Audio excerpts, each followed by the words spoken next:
Pada awalnya, hubungan SN dengan waria yang bernama Gadis ini berjalan sangat mulus. SN yang baru memulai hubungannya dengan Gadis selama 3 bulan tinggal bersama Gadis di kos-kosan yang disewanya. Karena itu, ketika mereka tidak sedang bekerja, mereka sering menghabiskan waktu bersama. Halo Sobat Pena, apa kabar hari ini? Assalamualaikum warahmatullahi wabarakatuh. Hari ini kita akan kembali membahas kejadian-kejadian mengerikan, kisah nyata yang terjadi di muka bumi ini. Kisah kali ini menceritakan tentang kejadian yang memilukan yang menimpa seorang laki-laki di wilayah Kuningan, Jawa Barat. Kisah ini merupakan kisah eksekusi yang belum lama ini terjadi dan sempat ramai diperbincangkan di tengah-tengah masyarakat Indonesia. Yang mana ada sepasang kekasih sesama jenis yang terlibat cekcok di sebuah rumah kontrakan karena alasan kecemburuan yang disebabkan oleh salah satu dari mereka berhubungan dengan pria lain. Mungkin mendengar hal ini, kalian merasa jijik, aneh dan bingung sekaligus geli. Ya mau bagaimana lagi, fenomena ini sekarang sudah ada di tengah-tengah masyarakat kita. Lalu bagaimana cerita selengkapnya tentang kasus yang satu ini? Mari kita bahas di Kata Pena.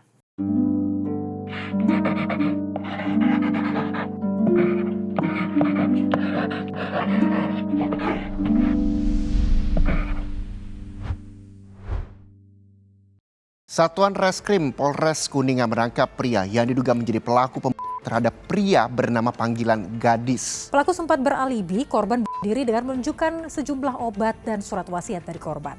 Sebelum kita mulai ke ceritanya, jangan lupa untuk subscribe channel ini dan bagikan cerita ini ke teman-teman kalian. Cerita ini dibuat berdasarkan berita yang beredar dan sudah diterbitkan oleh media-media publik yang aku sajikan dalam bentuk alur cerita. Oke, langsung kita mulai bahas ceritanya.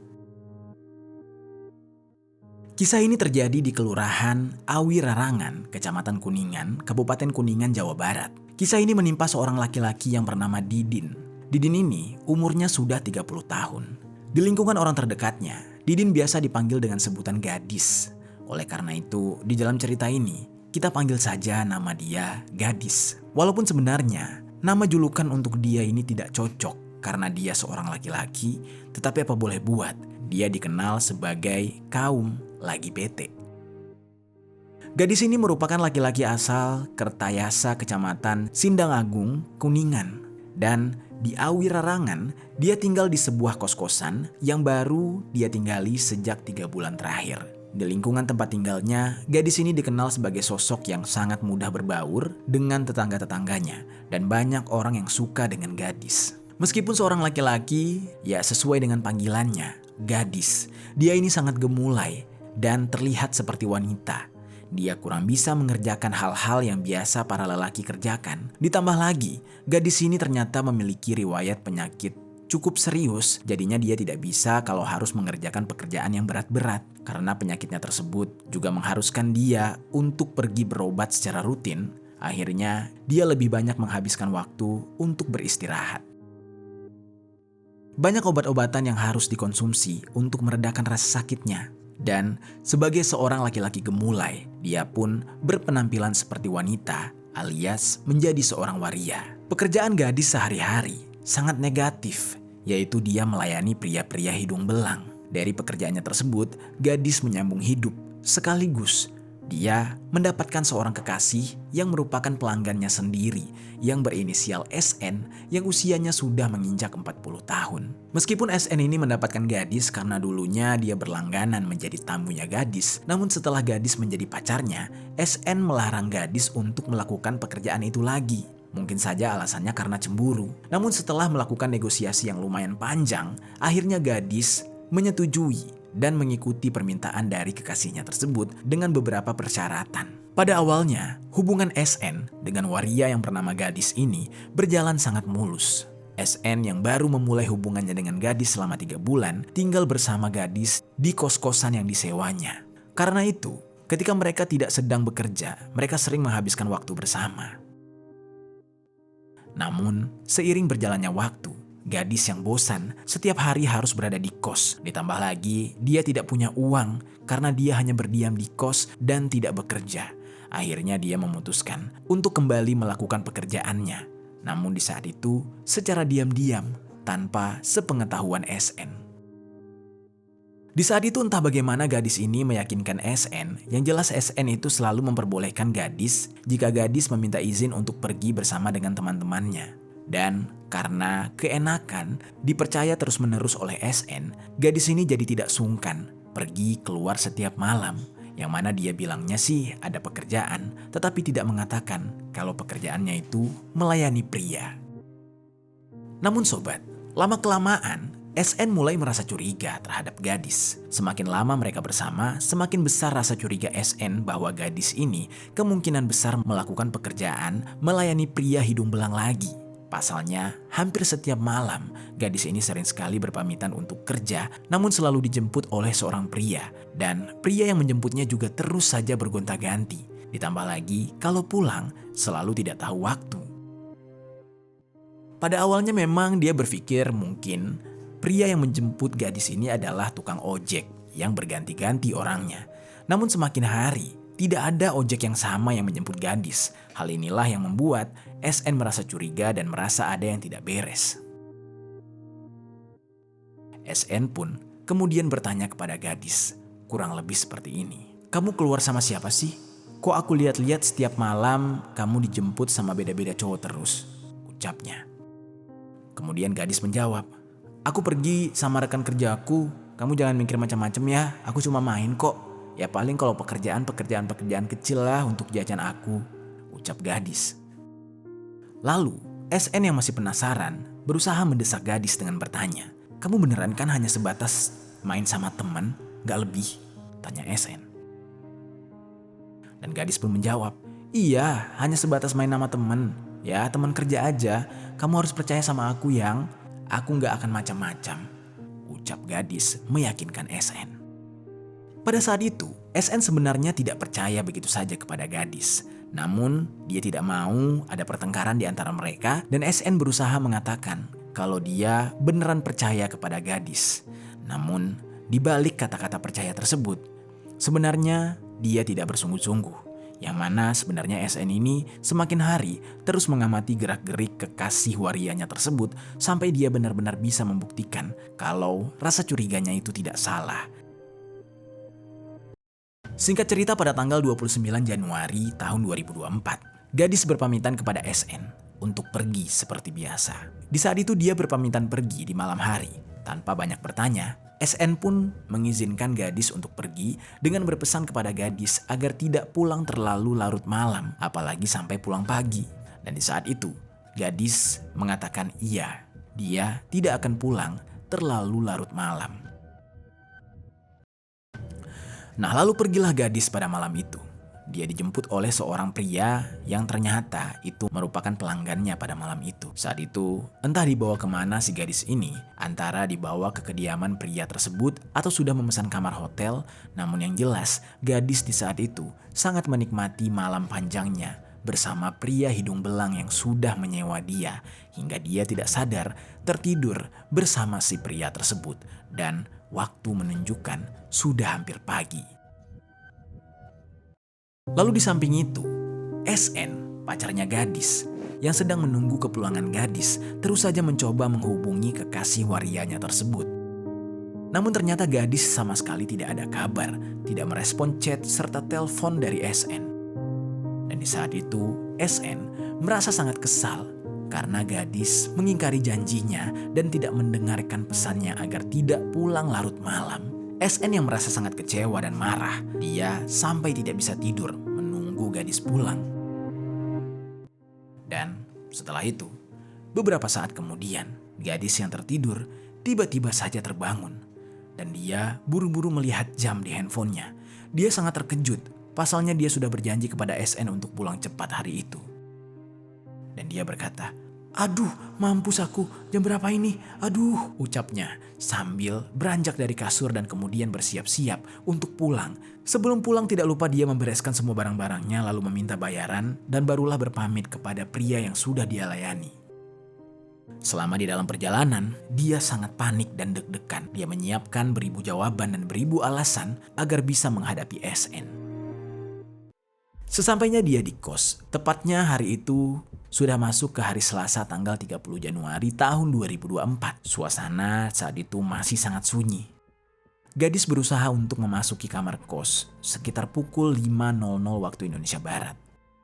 Saat itu, gadis berpikir SN sudah tidur, namun ternyata tidak. SN justru sedang menunggu gadis untuk pulang dan tampak SN di saat itu menunggu gadis dengan wajah yang penuh amarah. Dengan tertunduk, gadis membuka pintu masuk dan kemudian mengunci kembali pintu itu. Begitu pintu terkunci, gadis menghampiri SN yang sedang menunggunya. Suasana menjadi tidak nyaman. Mereka berdua sama-sama terlihat tegang. Gadis tegang karena setelah perjalanan pulang, dan SN tegang karena diam-diam dipenuhi dengan amarah dan rasa cemburu dan ketidakpercayaannya kepada gadis. SN yang di saat itu sudah menahan emosinya mulai meledak ketika dia bertanya, "Dari mana kamu? Kok jam segini baru pulang? Kamu janji gak pulang tengah malam loh. Ini kok malah pagi buta begini kamu baru pulang? Pulang sama siapa kamu?" Tanya SN sambil menaikkan nada suaranya dan marah. Gadis di saat itu mencoba menjawab dengan cara menenangkan situasi. Di saat itu dia berkata, "Kamu kan tahu aku harus bekerja dan kadang ada pekerjaan yang harus diselesaikan di luar jam kerja. Kamu gak perlu khawatir ya, aku cuma kerja." Lalu di saat itu SN tidak percaya. Dia bilang, "Gak perlu khawatir. Kamu pikir aku bodoh? Aku lihat kamu selalu sama laki-laki lain. Gonta-ganti."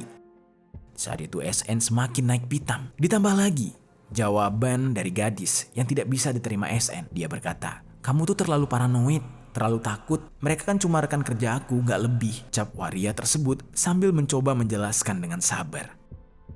SN yang di saat itu sudah bingung harus menjawab seperti apa.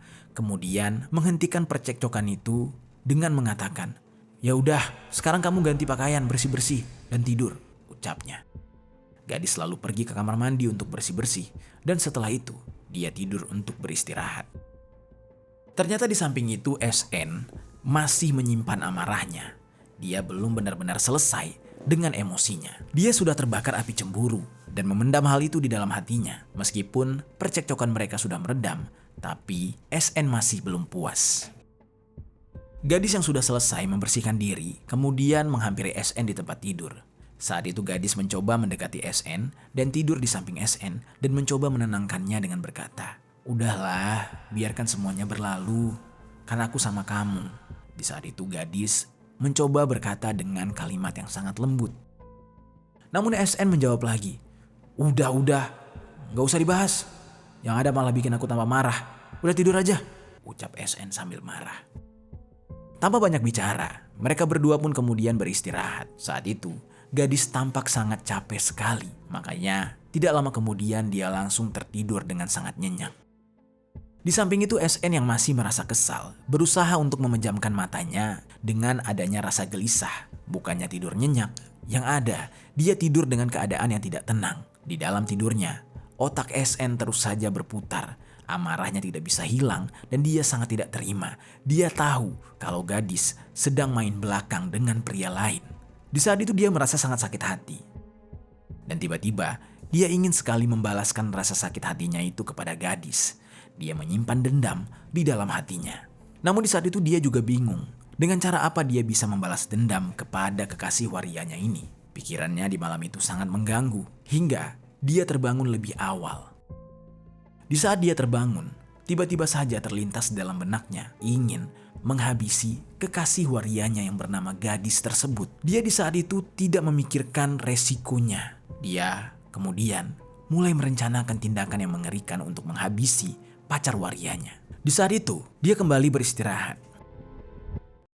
Lalu, pada pukul 11 siang, dia bangun lagi dari tempat tidurnya dan langsung melangkah menuju lemari. Di saat itu dia mengambil sebuah selendang yang berwarna merah muda milik gadis. Dan dia kembali menghampiri gadis yang sedang tertidur, lalu melingkarkan selendang itu di sekitar leher gadis. Perlahan dia tarik selendang tersebut dan mengeratkan kain itu hingga leher waria tersebut terjerat dengan kuat. Semakin lama jeratan tersebut semakin erat dan hal itu membuat gadis terbangun karena kehabisan nafas. Dia pun berkata, Sakit, apa yang kamu lakukan?" Suara gadis terengah-engah sambil tercekik. SN pun menjawab, Ya, gak perlu kamu khawatirkan lagi di dunia ini. Kamu habis hari ini sama aku," jawab SN dengan nada dingin sambil menarik kuat selendang tersebut. Gadis yang berusaha melawan hingga mencakar tangan kanan SN, namun hal itu tidak bisa membuat SN berhenti. Jeratan selendang di lehernya benar-benar kuat dan berlangsung selama 10 hingga 15 menit hingga membuat gadis tidak bisa bernafas dan akhirnya tewas seketika. Setelah melakukan hal itu, SN kemudian memastikan pacar warianya ini benar-benar sudah meninggal dunia. Karena di saat itu gadis sudah tidak lagi bernafas dan tidak lagi bergerak. Setelah dia yakin dan memastikan kalau gadis benar-benar tidak lagi bernyawa, SN pun mulai memutar otak untuk mencari cara agar bisa menutupi aksi biadabnya itu, agar jangan sampai ada yang mengetahui. SN pun kemudian kepikiran untuk membuat cerita seolah-olah gadis ini meninggal dengan cara mengakhiri hidupnya sendiri. Di saat itu, dia mencoba menyusun skenario yang seolah-olah gadis ini sedang frustasi karena penyakit yang dideritanya. Lalu, SN melancarkan skenarionya ini dengan menyimpan beberapa botol obat yang selama ini dikonsumsi oleh gadis di dekat tubuhnya, serta menuliskan surat wasiat di secari kertas. Surat wasiat itu berisikan tulisan yang kurang lebih seperti ini, yang aku mohon maaf selama ini belum bisa bahagiain kamu. Asal kamu tahu, aku sayang, kamu tulus hati, apapun aku lakuin itu demi kamu. Untuk Emak Linda, Mbak Yasmin, Mbak Siska, dan Zahra, aku mohon maaf sudah nyusahin kalian. Kalian teman-teman terbaik buat aku. Setelah surat wasiat itu dibuat, lalu skenario pun sudah disusun, SN yang masih di dalam kos kemudian melakukan semua aktivitas di dalam kamar kos tersebut bersama dengan jenazah gadis. Lalu, keesokan harinya, Rabu pagi, sekitar jam 10.30, suasana tempat kos sedang sangat sepi. Barulah di saat itu, SN kemudian secara mengendap-endap keluar dari kamar. Sekitar setengah jam kemudian, SM kembali lagi ke rumah kos tersebut dan masuk ke kamarnya seolah-olah tidak ada kejadian apa-apa di sana. Tidak lama kemudian, SN tiba-tiba berteriak memanggil salah satu tetangganya dan mengabarkan kalau dia mendapati gadis tidak merespon di saat dibangunkan. Yang mana di saat itu dia berakting seolah-olah dia tidak mengetahui gadis itu kenapa. Lalu beberapa tetangga kos pun mulai berkumpul. Mereka membangunkan gadis yang di saat itu benar-benar tidak bangun. Kondisinya pucat, badannya dingin, dan terlihat tidak lagi bernafas. Kehebohan pun terjadi saat seluruh penghuni kos dan tetangga menyadari kalau gadis sudah tidak bernyawa. Temuan obat dan surat wasiat di dekat tubuh gadis pun memunculkan kesimpulan kalau gadis meninggal dunia karena mengakhiri hidup dengan cara mengonsumsi obat dalam jumlah yang banyak hingga dia overdosis. Di saat itu, terlihat rencana SN dalam mengatur skenario kebohongan ini berhasil dan lancar. Dan SN yang di saat itu sedikit merasa lega, kemudian pergi ke kediaman RT untuk melaporkan kejadian tersebut. Tak berlangsung lama, Ketua RT pun datang. Sesampainya di sana, Ketua RT juga sangat terkejut dan melaporkan kejadian ini kepada pihak kepolisian. Beberapa anggota polisi langsung datang dan mengamankan barang-barang bukti yang bisa mereka jadikan sebagai petunjuk. Dan dari tempat kejadian, petugas mengamankan kain selendang yang berwarna merah muda yang ada di dekat jenazah. Yang mana aslinya selendang tersebut adalah selendang yang menyebabkan gadis meninggal karena dijerat oleh SN. Lalu selain itu, beberapa barang bukti palsu yang sudah dipersiapkan oleh SN seperti botol obat, surat wasiat juga ikut diamankan oleh pihak kepolisian. Lalu selanjutnya, pihak kepolisian mencoba menangani kasus tersebut. Mereka pertama-tama mengevakuasi jenazah dan membawa jenazah tersebut ke rumah sakit untuk dilakukan otopsi. Karena di saat itu pihak kepolisian hanya menerima laporan kalau gadis meninggal karena overdosis. Tetapi ada hal yang janggal di sini. Pada saat jenazah ditemukan, sepertinya tidak ada tanda-tanda kalau jenazah ini overdosis. Dan di saat itu, jenazah digotong keluar kamar sekaligus dibantu oleh SN kekasihnya. Dan bahkan tidak hanya itu, SN juga ikut ke kamar mayat rumah sakit untuk menunggu proses autopsi luar yang dilakukan oleh penyidik Polres Kuningan hingga tuntas. Nah lalu setelah diotopsi, Kejanggalan yang tadinya dicurigai oleh pihak kepolisian semakin kuat karena penyidik menemukan tanda-tanda di tubuh korban dan menyimpulkan penyebab meninggalnya gadis itu bukan karena overdosis, tetapi adanya tindakan kekerasan.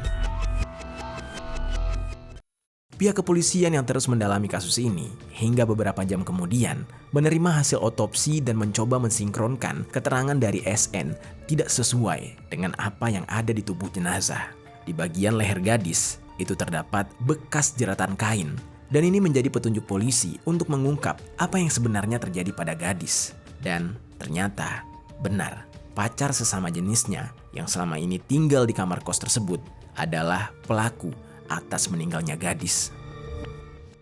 Polisi mempertanyakan mengapa ada kain selendang merah muda yang tergeletak di samping jenazah dan bekas jeratan di leher gadis itu sangat cocok dengan ukuran selendang. Akhirnya pihak kepolisian mulai memintai keterangan lebih dalam kepada kekasih korban yaitu SN. Polisi mulai menemukan beberapa barang bukti yang semakin memperkuat kalau SN lah pelaku dalam kasus ini. Sebab tidak ada bukti yang mengarah kepada pelaku lain. Dan setelah beberapa jam kemudian, pihak kepolisian yang sudah meminta keterangan SN langsung melakukan penangkapan terhadap SN. Saat diinterogasi, SN kepada penyidik akhirnya tidak bisa mengelak. Semua barang bukti sudah jelas mengarah kepada dia. Dan dia akhirnya mengakui semua perbuatan jahatnya yang dia lakukan terhadap korban. SN juga mengaku kalau dia sengaja membuat skenario dengan menyebarkan puluhan butir obat-obatan serta memberikan kesaksian palsu dan juga menuliskan surat wasiat palsu untuk menyamarkan aksinya. Lalu sementara itu, SN menceritakan apa motif yang membuat dia dengan tega mengeksekusi waria tersebut. Dia bilang dia sakit hati, dia cemburu karena gadis masih saja bekerja sebagai pelayan laki-laki padahal dia sudah menjadi kekasihnya. SN tidak terima dengan hal itu karena dia mengatakan dia sangat sayang kepada gadis. Atas kecemburuannya itu, maka timbullah niat jahat yang membuat dia jadi buta hati dan dengan tega mengeksekusi kekasih warianya tersebut. Semua alasan yang dijabarkan oleh SN tidak bisa meringankan hukuman yang akan dia hadapi. Sementara itu, pihak kepolisian pada awalnya agak bingung harus menghubungi pihak keluarga dari korban kemana karena gadis sudah lama tinggal sendiri. Namun pada akhirnya, pihak kepolisian menemukan identitas dari keluarga dan jenazah waria yang bernama gadis dipulangkan kepada keluarga untuk dimakamkan secara layak, secara laki-laki. Sementara SN sebagai pelaku, dia akan dijerat dengan pasal 340 dan pasal 388 KUHP tentang eksekusi berencana dengan ancaman hukuman maksimal mati. Itu dia sobat, cerita tentang kisah pasangan sesama jenis yang berakhir dengan tragis karena rasa cemburu yang timbul dari pasangannya akibat si waria tetap menjadi pelayan laki-laki lain untuk menghasilkan uang. Apa pelajaran yang bisa kita ambil dari kisah ini?